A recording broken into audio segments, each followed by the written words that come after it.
friends, welcome to my channel VP's videos. Kolar gold field यानी KGF। दोस्तों, आज हम जानेंगे KGF का इतिहास कि KGF कहाँ है, कैसे बना KGF, क्या है उसका इतिहास, ये आज हम इस वीडियो में जानेंगे। इस वीडियो को शुरू करने से पहले इस वीडियो को लाइक करें, इस चैनल को सब्सक्राइब करें और बेल आइकन प्रेस करें ताकि आने वाले वीडियोस का नोटिफिकेशन आपको मिले। ओके, चलो फ्रेंड्स, इस वीडियो को शुरू करते हैं। फ्रेंड, KGF के बारे में जानना है तो उससे पहले उसका इतिहास जानना पड़ेगा। तो चलो KGF का इतिहास जानते हैं। उन दिनों कर्नाटका स्टेट को मैसूर स्टेट के नाम से जाना जाता था। इस स्टेट ने बहुत सारे राजाओं का शासनकाल देखा है। जिन जिन राजाओं ने शासन की है उन राजाओं ने अपने काल में बहुत सारे बदलाव किए। 1799 में जब टीपू सुल्तान का शासन चल रहा था तब बहुत सारे राजा ब्रिटिश के लिए काम कर रहे थे। उनमें निजाम नवाब भी एक थे, लेकिन टीपू सुल्तान ने ब्रिटिश कंपनी के लिए काम करने से बिल्कुल मना कर देते। इस वजह से टीपू सुल्तान और ब्रिटिश का बहुत बार आंग्लो मैसूर युद्ध चलता है। सारे युद्ध टीपू सुल्तान जीतने लगे, मगर ब्रिटिश और टीपू सुल्तान के बीच में चली फोर्थ आंग्लो मैसूर युद्ध में टीपू सुल्तान को हार होती है, क्योंकि इस बार ब्रिटिश के साथ हैदराबाद नवाब भी होते हैं। इस युद्ध में टीपू सुल्तान की मौत भी हो जाती है।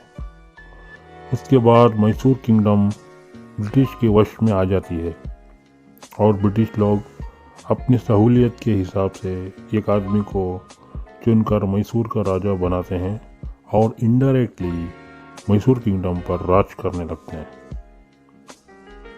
कोलार गांव के पास गोल्ड मिल रहा है कहकर वहां के लोग बात कर रहे थे। वारेन नाम का ब्रिटिश अधिकारी को इस बात का पता चलता है, तो उसने एक ऐलान करवाया कि जो भी उस मिट्टी से सोना निकाल के देगा उसको बहुत बड़ा इनाम देने का वादा किया। तो गांव वाले बैलगाड़ियों में मिट्टी भरकर लाने शुरू कर दिया और वारेन के आगे उस मिट्टी को डाल रहे थे। तो वारेन ने उन गांव वालों से कहा कि मैंने तुम लोगों को मिट्टी नहीं सोना लाने को कहा था। ये बात सुनकर गांव वाले मिट्टी में सोना ढूंढना शुरू किया। तभी आश्चर्य से मिट्टी में सोना मिलना शुरू हुआ। उसके बाद वारेन ने वहां पर माइनिंग करने का सोचा और अपने उच्च अधिकारी को चिट्ठी लिखा कि इधर कोलार में माइनिंग करके बहुत सारा सोना मिल सकता है। अगर आप हमें माइनिंग का इजाज़त देंगे तो बहुत सारा सोना मिलेगा और हम बहुत मुनाफा होगा। इस चिट्ठी देखने के बाद उच्च अधिकारी उस जगह का सर्वे कराते हैं, लेकिन उनको यह लगता है कि इधर माइनिंग करने से हम नुकसान हो सकता है। ये सोचकर उन्होंने माइनिंग स्टार्ट नहीं की। उसके बाद लेवेल्ले नाम का ब्रिटिश सैनिक 1850 में न्यूजीलैंड में चल रहे एक युद्ध के बाद रिटायर्ड होकर बेंगलुरु में रहने के लिए आता है, क्योंकि बेंगलुरु का क्लाइमेट ब्रिटिश लोगों को पसंद आता था, इसलिए वो बेंगलुरु में सेटल हुआ। इसको बुक पढ़ना बहुत पसंद था। एक दिन जब बुक पढ़ रहा था, उसमें कोलार गोल्ड फील्ड के बारे में वारेन ने लिखा आर्टिकल पढ़ा है। उस आर्टिकल को पढ़ने के बाद कोलार गोल्ड माइंस के बारे में वो उत्सुक होता है। फिर एक बैलगाड़ी में बेंगलुरु से 100 किलोमीटर दूर कोलार पहुंच जाता है। फिर 2 साल का रिसर्च के बाद 1871 में मैसूर राजा को एक चिट्ठी लिखता है, KGF में माइनिंग करने के लिए मुझे लाइसेंस दीजिए। अगर हम इधर कामयाब होंगे तो आपकी सरकार को बहुत लाभ होगा। अगर हम कामयाब नहीं होंगे तो आपको 1 रुपये का भी नुकसान नहीं होगा, क्योंकि आप मुझे सिर्फ माइनिंग का परमिशन दे रहे हैं। इस तरह से चिट्ठी लिखता है। इस चिट्ठी को देखने के बाद राजा वापस उस अधिकारी को चिट्ठी लिखते हैं कि अगर आप वहाँ गोल्ड माइनिंग करोगे तो तुम्हें बहुत नष्ट होगा, क्योंकि उधर मिलने वाला गोल्ड से भी ज़्यादा उसको निकालने में आपको बहुत ज़्यादा पैसा लगेगा। उधर आपको लाभ से भी ज़्यादा नष्ट उठाना पड़ेगा। अगर आप चाहे तो कोल माइनिंग कर सकते हो। इस तरह से चिट्ठी लिखते हैं। राजा की इस बात को लेवेल्ले मान लेते हैं। उसके बाद राजा ने लेवेल्ले को 20 साल तक कोल माइनिंग करने का परमिशन देते हैं, लेकिन लेवेल्ले कोल माइनिंग करने के बजाय गोल्ड माइनिंग करना शुरू करता है। 1875 में गोल्ड माइनिंग शुरू होता है। आसपास के गांव वालों को हर दिन का कूली देकर मिट्टी निकालना शुरू करता है, लेकिन वहाँ मिल रहा गोल्ड वैल्यू से ज़्यादा वहाँ काम करने वाले लोगों का खर्च ज़्यादा हो रहा था। जितना भी डीप खोदने के बाद भी गोल्ड क्वांटिटी उतना ही मिल रहा था। 2 साल तक माइनिंग करवाने के बाद भी लेवेल्ले को लाभ नहीं मिल रहा था। उसके बाद जितना भी पैसा था सब खत्म हो जाता है। नेक्स्ट क्या करना है वो लेवेल्ले को समझ नहीं आता, लेकिन इन 2 सालों में लेवेल्ले का नाम बहुत फेमस हो जाता है। कोलर कॉन्सिस्टनरिस्ट नामक एक कंपनी लेवेल्ले के बारे में जानकर उनसे गोल्ड माइंस को खरीद लेती है। ये कंपनी ने गोल्ड एक्सट्रैक्ट करने के लिए टेक्नोलॉजी का यूज़ करती है। इंग्लैंड से मशीनरी का इंपोर्ट करवाकर उन मशीनरी की मदद से सुरंगें बनाकर उन सुरंगों से गोल्ड निकालना शुरू करती है। टेक्नोलॉजी का यूज़ करने से कूली का खर्च कम होकर लाभ मिलना शुरू होता है। साल 1900 तक उन गोल्ड माइंस के पास एक बड़ा टाउनशिप निर्माण होता है। उस टाउनशिप का नाम ही है KGF, मतलब कोलार गोल्ड फील्ड। बहुत सारे सामान्य लोग, ब्रिटिश लोग, विदेशी लोग, इंजीनियर्स सब वही सेटल होने लगते हैं। कुछ सालों में KGF टाउनशिप मिनी इंग्लैंड बन जाता है। KGF बेंगलुरु से लगभग 100 किलोमीटर दूर है। तमिलनाडु, आंध्र प्रदेश से बहुत सारे लोग काम के लिए KGF आने लगते हैं। साल 1900 तक KGF में सिर्फ केरोसिन लैंप और कैंडल्स इस्तेमाल होता था, लेकिन ब्रिटिश लोग को ये चीज़ बहुत अनकंफर्टेबल होता था, क्योंकि ब्रिटिश लोग इंग्लैंड में करंट के साथ ज़िंदगी कर रहे थे। इसलिए उनको KGF में रहने में परेशानी हो रही थी।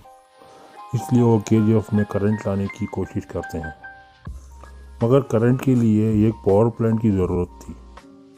ब्रिटिश लोग पावर प्लांट बनाने का सोचकर मैसूर महाराजा को परमिशन पूछते हैं और राजा परमिशन दे देते हैं। 150 किलोमीटर दूर रहने वाली कावेरी रिवर पर हाइड्रो इलेक्ट्रिक पावर प्लांट बनाना शुरू करते हैं। उसमें यूज़ होने वाले मशीन्स को अमेरिका, ब्रिटेन, जर्मनी से मंगवाते हैं। उन मशीन्स को बैलगाड़ी और घोड़ों पे लाते हैं। पावर प्लांट से लेकर KGF तक, यानी लगभग 150 किलोमीटर दूर तक ट्रांसमिशन लाइन्स लगाते हैं। उन दिनों में इतनी लंबी लाइन्स किसी भी देश में नहीं लगे थे। वो पहली बार इंडिया के KGF में डाला गया था। प्लांट लगने के बाद केरोसिन लैंप्स को करंट लैंप्स के रूप में रिप्लेस होने लगे।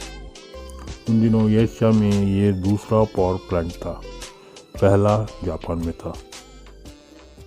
उस दिन तक इंडिया के किसी भी शहर में करंट नहीं था, even in Delhi, Bangalore, Mumbai etcetera.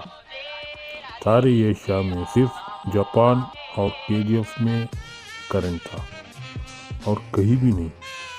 पहली बार इंडिया में करंट आया और वो भी KGF में, बिकॉज ऑफ गोल्ड।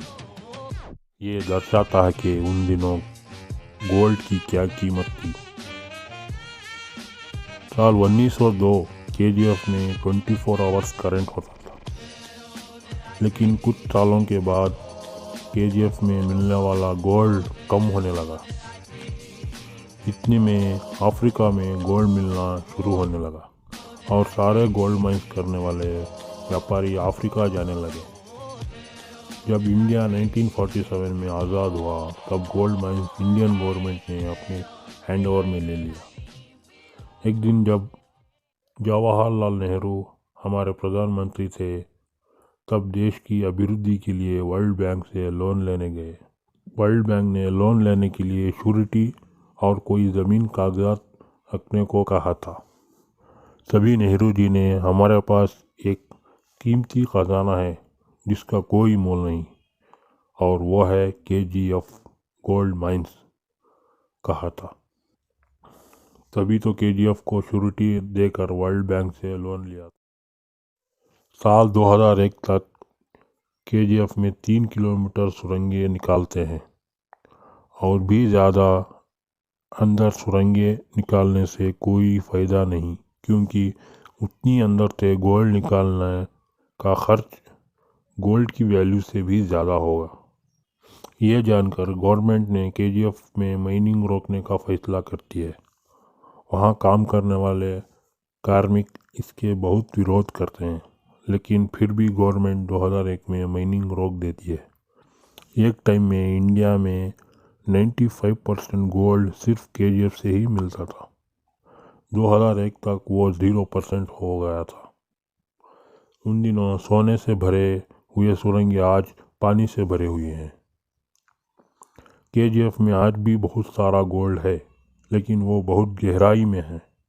इतनी गहराई से गोल्ड निकालने से फ़ायदे से ज़्यादा नुकसान होगा। 121 साल तक चला केजीएफ का माइनिंग 2001 में स्टॉप हो जाता है। तो क्या केजीएफ फिल्म में दिखाने वाला स्टोरी सही है? नहीं दोस्तों, केजीएफ में दिखाई गई स्टोरी एक फिक्शनल स्टोरी है। वो एक काल्पनिक स्टोरी है। जो जुल्म वहाँ काम करने वाले लोगों का दिखाया गया है वो सब काल्पनिक है। हीरो को एक हाइप देने के लिए ऐसा दिखाया गया है। ये बात खुद हीरो यश और डायरेक्टर प्रशांत नील ने कहा है। तो यही है केजीएफ की असली स्टोरी, उसका इतिहास। आपको ये स्टोरी पसंद आई है तो इस वीडियो को लाइक करें, शेयर करें और मेरे चैनल को सब्सक्राइब करना मत भूलिए। धन्यवाद।